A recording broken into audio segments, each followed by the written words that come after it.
నమస్తే, welcome to yo-yo TV.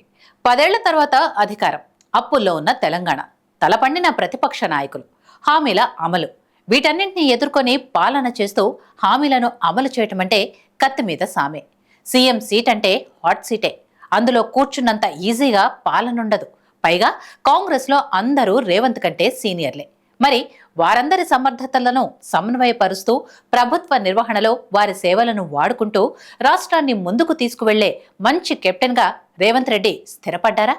ప్రతిపక్షాల ఎదురు దెబ్బలను ఎంతవరకు తట్టుకుని నిలబడింది రేవంత్ సర్కార్ అనేది యోయో వ్యూలో తెలుసుకుందాం.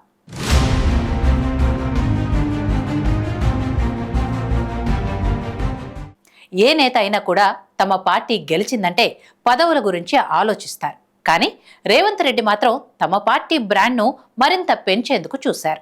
కాంగ్రెస్లో చేరిన నాటి నుంచి బీఆర్ఎస్కు పోటీ ఇచ్చేది కాంగ్రెస్ పార్టీనే అనే భావన ప్రజల్లో కల్పించారు. అప్పటి వరకు అంతా బీఆర్ఎస్ వర్సెస్ బీజేపీ అనుకున్నారు. కానీ కాంగ్రెస్లో రేవంత్ అప్పటి బీఆర్ఎస్ ప్రభుత్వానికి వ్యతిరేకంగా చేపట్టిన ఆందోళనలు, నిరసనలు బీఆర్ఎస్ వర్సెస్ కాంగ్రెస్ గా రాజకీయ సీన్ను మార్చేశాయి.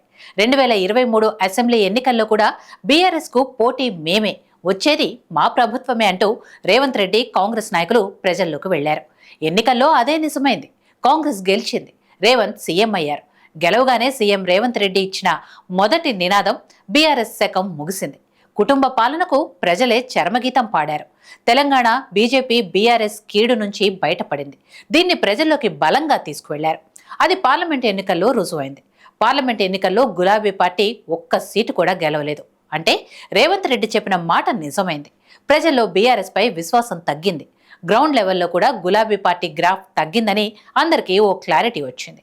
ఇదే కాంగ్రెస్ పార్టీకి బ్రాండింగ్ గా మారింది. రేవంత్ చెప్పింది నిజమే అని ప్రజలు అనుకోవటం స్టార్ట్ అయింది.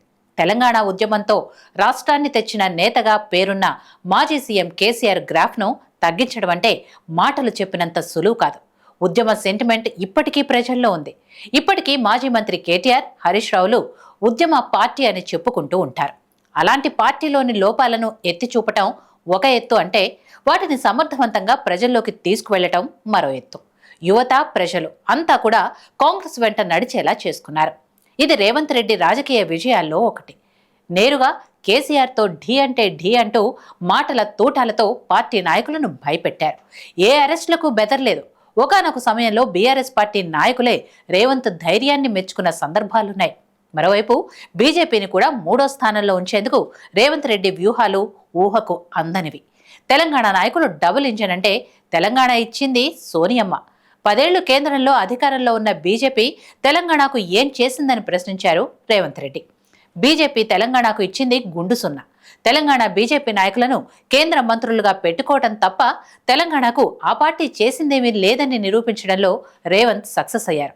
హిందుత్వ నినాదంతో అభివృద్ధి జరగదని తేల్చి చెప్పేశారు. ఈటెల, బండి సంజయ్ వంటి ఫైర్ బ్రాండ్ల విమర్శలను కూడా తిప్పికొట్టారు. ఈ విధంగా జాతీయ పార్టీ అయిన బీజేపీని ఉద్యమ పార్టీగా చెప్పుకునే బీఆర్ఎస్ ను తమ వ్యూహాలతో ఎక్కడికక్కడ లాక్ చేస్తూ కేంద్రంలో కాంగ్రెస్ బలహీనపడుతున్నా కూడా రాష్ట్రంలో మాత్రం పార్టీని రేవంత్ నిలబెడుతున్నారు. ఇప్పటికీ కూడా సీఎం రేవంత్ రెడ్డి ప్రజల ఆమోదం లేనప్పుడు మడమ తిప్పటానికి, వెనకడుగు వేయటానికి కూడా ఏమాత్రం తగ్గటం లేదు.